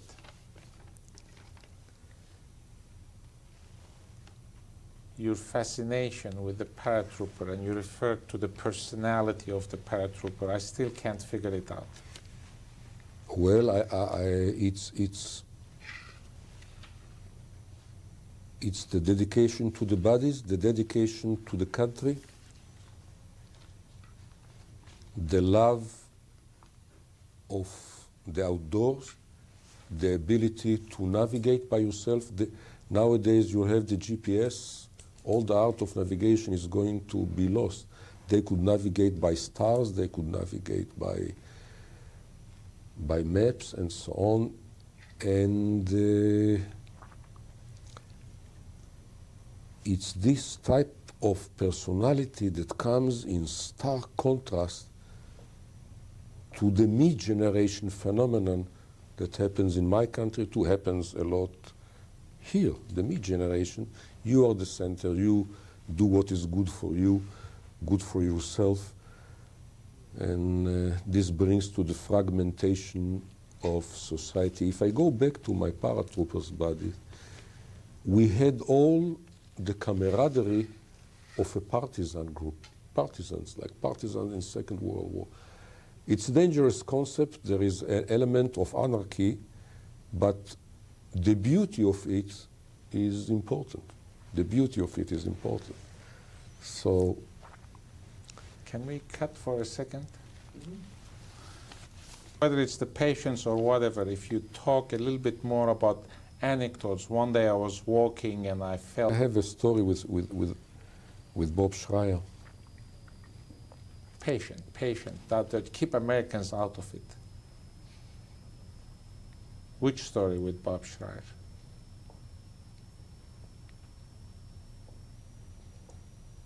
I must have, I know the story or not? No. Which story is it? No. He was in Thailand, and he found, I had a theory and experiments to show that jaundice is cardio-inhibitory. Okay. Is that a story with Bob Schreier? And he saw it in Thailand. Oh, why don't you tell that? Now, you know that I'm interested in interrelationship between organs, and I believe that jaundice, obstructive jaundice, is very bad to the heart and will suppress cardiac function. I think I contributed to your and Suki's book a chapter, Jaundice and the Kidney, or something like, yes, Jaundice and the Kidney. Now, one day, about 9 years ago, I was recovering from an accident, and all the in my home, and all the brass of the university were with me, visiting me, well-wishing me. And then suddenly I get a telephone call from Bob Schreier in Thailand. He was in northern Thailand, and in northern Thailand they have a parasite that blocks the bile duct and causes obstructive jaundice, a liver fluke. And then these patients, they come to the physician only when it's late, when the bilirubin is 40 or 50. You don't see in Western medicine such hyperbilirubinemia. So patients like that entered the clinic, and they did echo on the heart. And the heart on the echo was flabby. And they did half screen, normal heart, compared with flabby heart. The normal heart was like that, and the flabby heart in a patient with a bilirubin of 30 was like that. And he phoned me, he said, Ori, your theory is correct. I've seen your model in obstructive dogs. I've seen it in patients. And it dilated my coronaries, that Bob phoned me, such good information, that your theory was shown in humans. And the brass of my university. Who was this? Who was this phone call? I said, this was phone call from Bob Schreier in Thailand, who said that a theory of mine has been just verified in men, and it made great impact. So it was very useful to me and to the university people. You see, Faculty of Medicine in a university is always like a funny son. They don't know exactly how scientific we are or not. We raise funds more than they do. They are jealous. And they don't think we are quite scientific. And here suddenly they get a message from the other part of the world that a theory has been verified by more or less an independent experiment. So here you have an international nephrology at best. Could you give a similar anecdote from your childhood that stands out in your mind?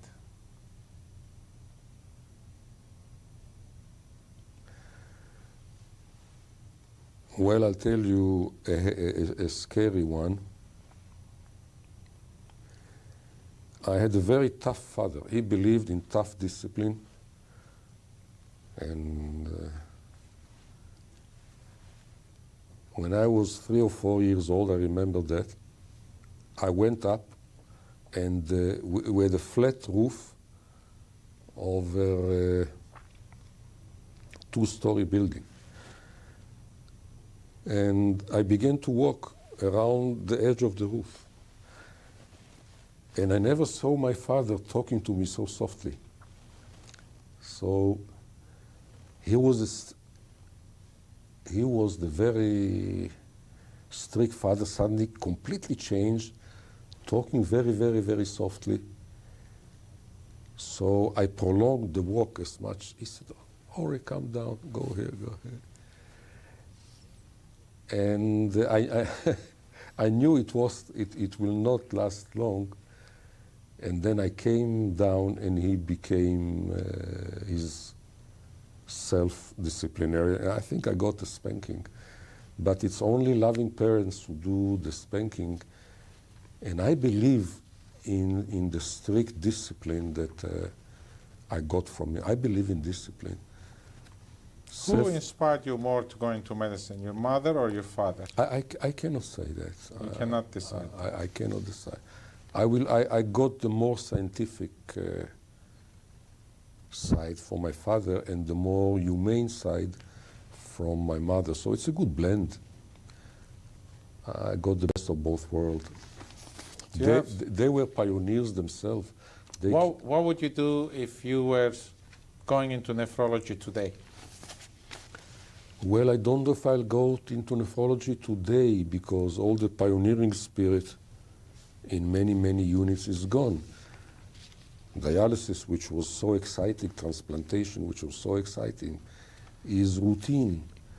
And the large companies have so much to say. So I don't know if it's too institutionalized. There is not enough pioneering spirit in it. It's becoming like an industry, and our great first love, acid-base mineral metabolism, volume control, it's not appreciated anymore as much as it was in our time. Maybe because there is no money in it. I don't know. So I feel somewhat at a distance from present-day nephrology. I wouldn't know if I'll go into nephrology today. But how about renal physiology? Would you go into it today? Oh, yes. But always doing the whole animal in parallel with the molecular. You see, there is in physics the Galilean normal day, the daily physics, and the subatomic, which is completely different rules. Gravity doesn't exist because the particles are so small, but you cannot neglect gravity, and you cannot stop teaching about gravity. So there should be balance between. Also, studies today are difficult to do. There is the Helsinki, and you know what I will do today to bypass the Helsinki? And this is what I did all my life. I'll take 8, 10 people, and I tell them, let's do it in ourselves. No need for informed consent. This is how many of my experiments were done. We did it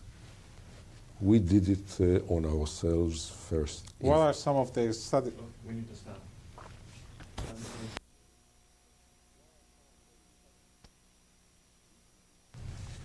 Okay, you were just going to ask him another question. Some of the experiments that you did were models in which you served as the subject. The question of self-experimentation has been an issue that a lot of people have addressed. Maybe you can narrate to us your own personal experience. What experiment was it? How did it happen? What did you feel? Type of anecdotal story. Now, in the concentration, dilution, and acidification experimentation, we had to have controls. So the controls were 10, 15 normal physicians and paramedics, and we did it on ourselves. And this bypassed the question of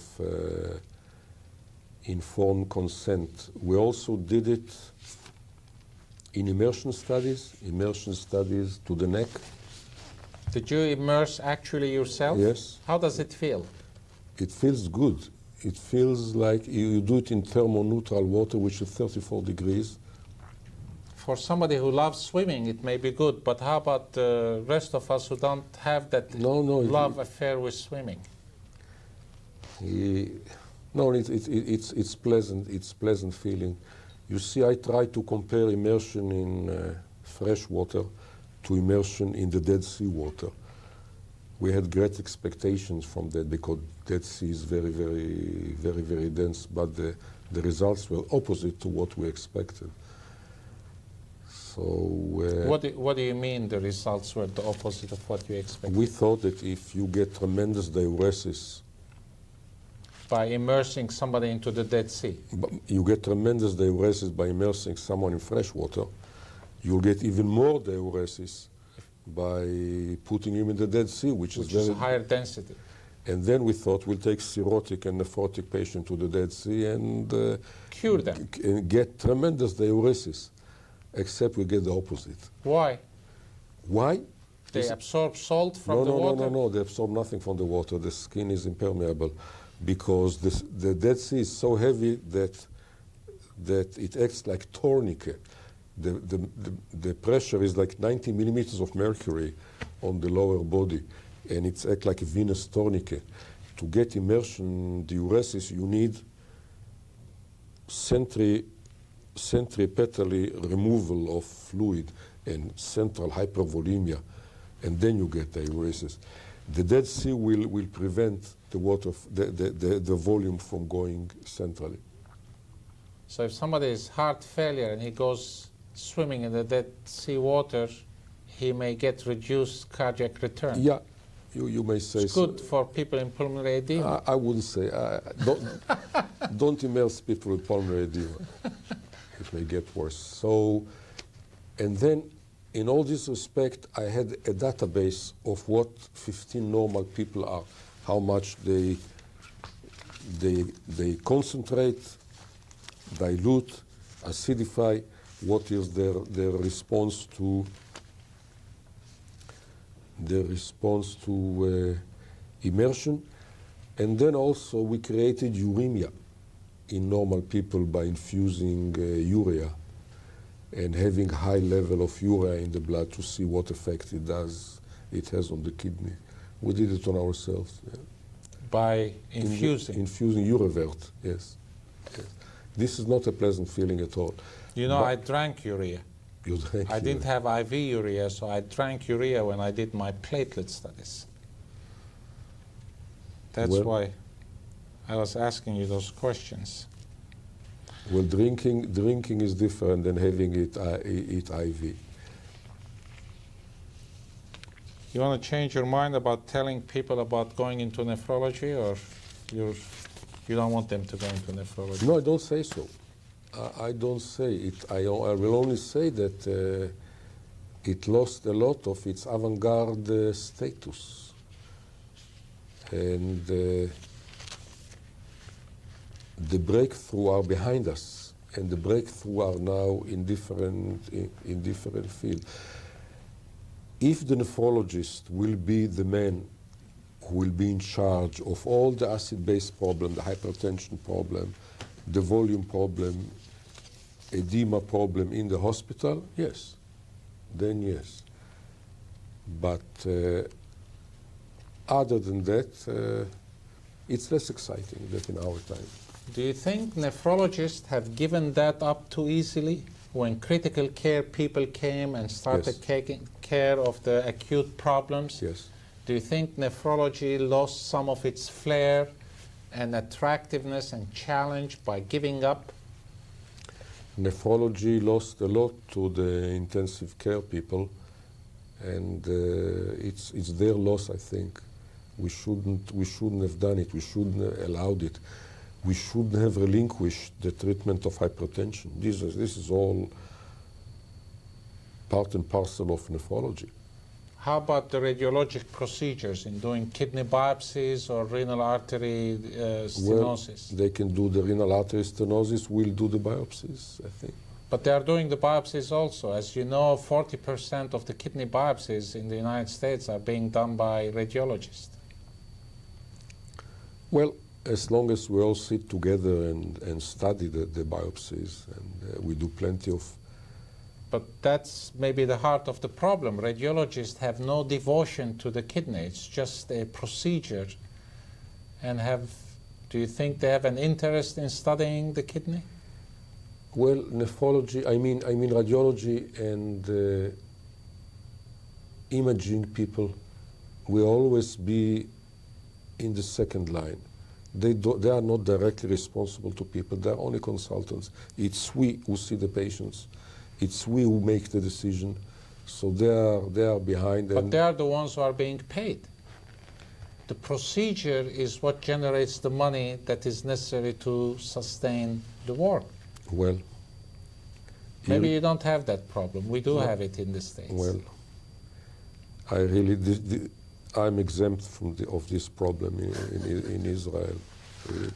But maybe we should, maybe dialysis should be paid more, and transplantation paid more, and the role of the nephrologist in transplantation should be more.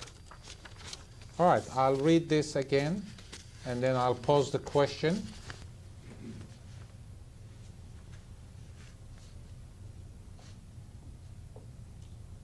Okay, whenever you're ready. Born in 1928 in Haifa, in what was then Palestine, Ori Better witnessed its transfer to what is now Israel.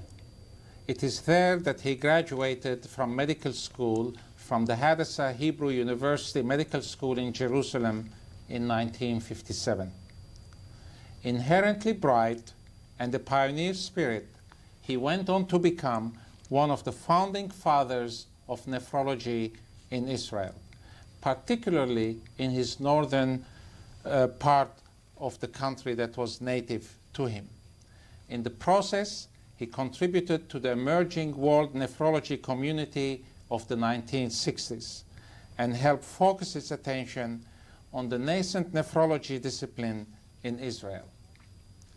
His interest in homeostatic role of the kidney and ability to pose questions and resolve important clinical issues were evident from the outset when he elected to dedicate himself to collaborative studies on salt and water preservation in the Negev desert, where he studied the role of the kidney in homeostasis at a site that is close to what was then the biblical Sodom and Gomorrah.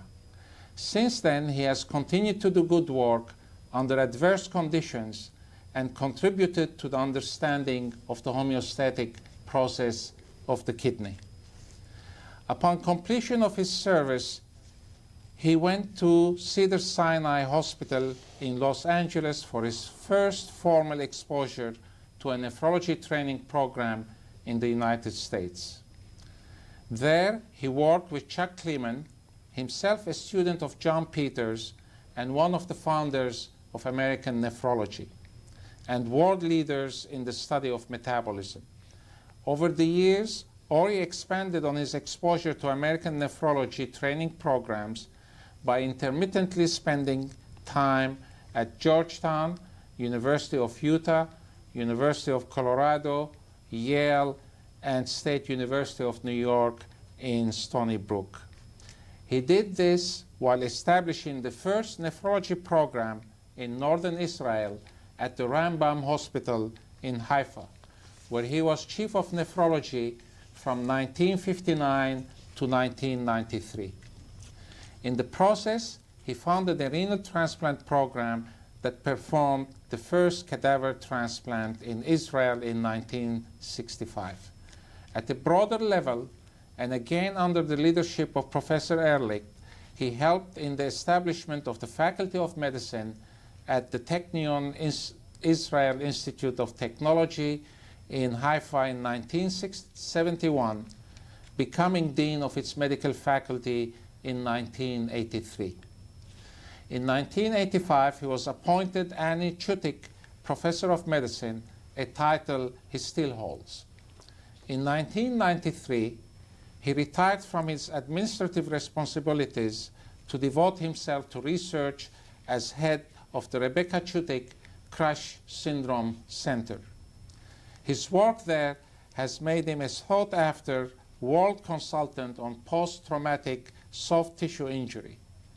Prior to his ultimate focus on this problem, and during the course of his flowery career, Ori has made important and seminal contributions to liver-kidney relationships, acid-base balance, particularly type 4 renal tubular acidosis, function of the post-transplant kidney, divalent ion metabolism, and obstructive nephropathy.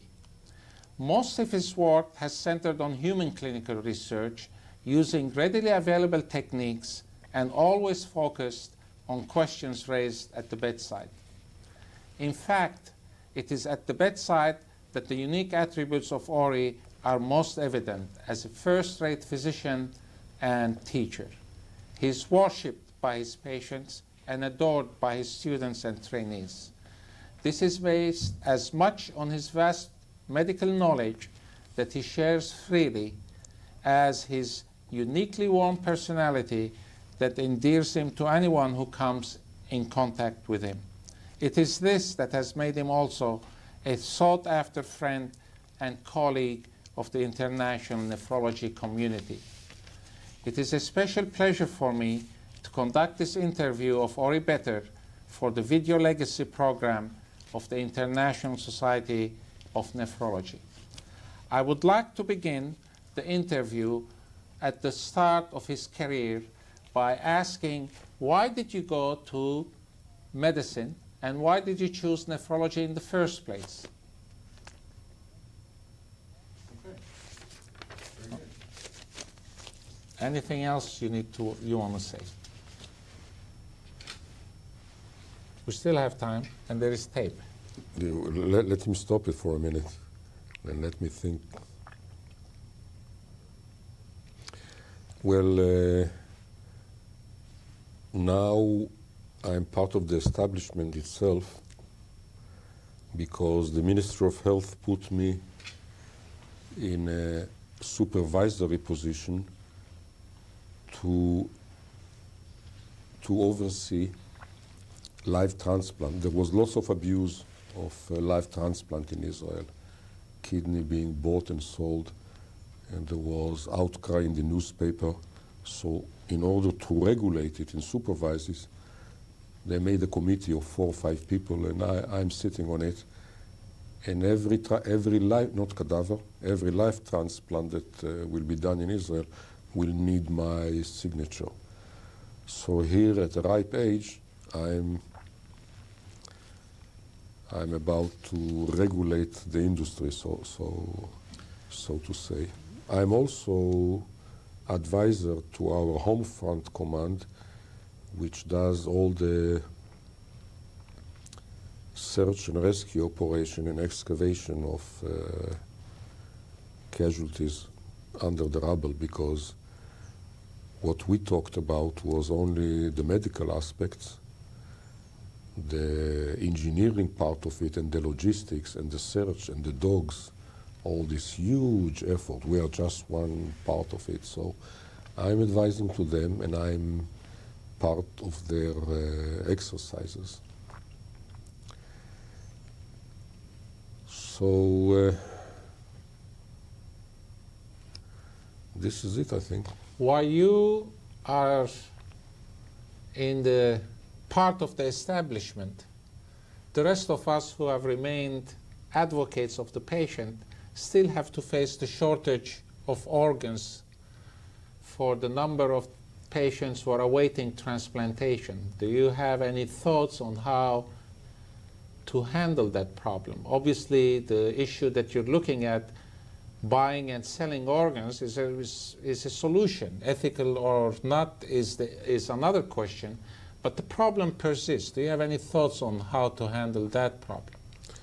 Well, you know that there are enough cadavers, except we can't reach them. Some countries like Belgium and Austria are the most advanced, that they require that everyone that dies in a hospital or arrives dead on admission and has not said something to the contrary in his will, you can remove the kidneys. I think we should go in this direction and have legislation like they have. I'm really sorry that Jews who are so clever couldn't do it better and find better legislation. And I envy the Catholics in Austria that they have got such advanced situation when they can take any kidney they want almost. Do you advocate what you did with your first transplant as a solution? Everything has its timing. There is the time factor. 60s are not the 19s, and in the army they complained it's difficult to conduct battles because the CNN factor. When I'll do it, sooner or later will be a CNN man in the morgue seeing me doing it. So the time really has passed. So I believe in education and in making more public awareness, but I feel sorry for every live kidney that is taken out. It leaves scar, it leaves morbidity, even although I don't buy Brenner's theory that reduction of nephron mass is detrimental. I know of donors, live donors who died. There are cases, under-publicized, but they are, and there is morbidity. And these people are really the wage earner of big families. So on top of the family they have to care for, they are now handicapped with pain and so on and so on. We should do less than we do. We should encourage cadaver transplant. So you are in concept not very supportive of live transplants. I frown upon it. And I'm glad we did the first cadaver transplant and not the first live. Live is permissive attitude. Okay. Is there any closing statement you wanted to make? No. I mean, it'll be all edited, and people will view this in pieces and bits. Okay. Now, After I need, if they're going to do I'll- that, I need to just spend a couple of minutes just to have you looking at him so that there's something to I will have a last. I have a last statement. All right, okay. you want me to go Yeah. ahead. Sometimes when I drive with my family, we see a man standing on the highway, urinated.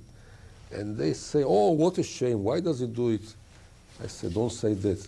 You don't know what a great miracle it is. Let him urinate.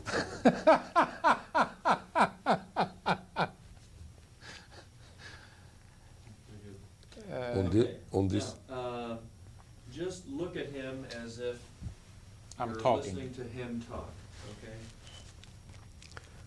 so we'll see you next in Nahariya in September, and we'll see Wadi in November. Inshallah. Inshallah. I think we found a good ending remark. That was a very good ending remark. That was wonderful. And spontaneous. You see, I didn't think of I it. remember of it.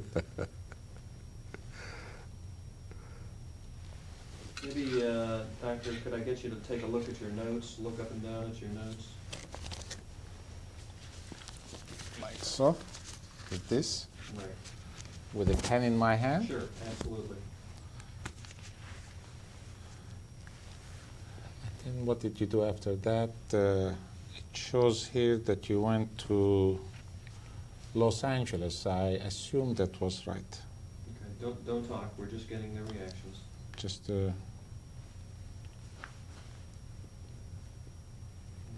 you could adjust your glasses or something?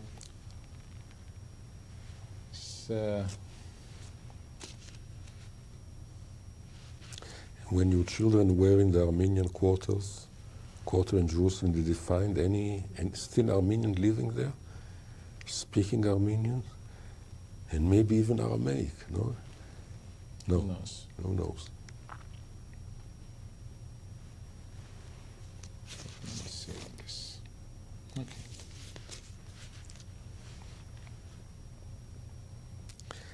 Well, this is it.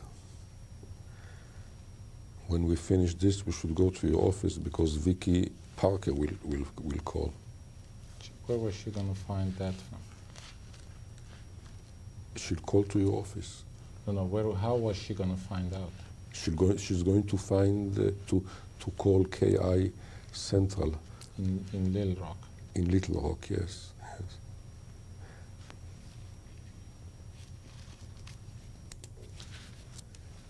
And Tom Andreoli and I remained friends.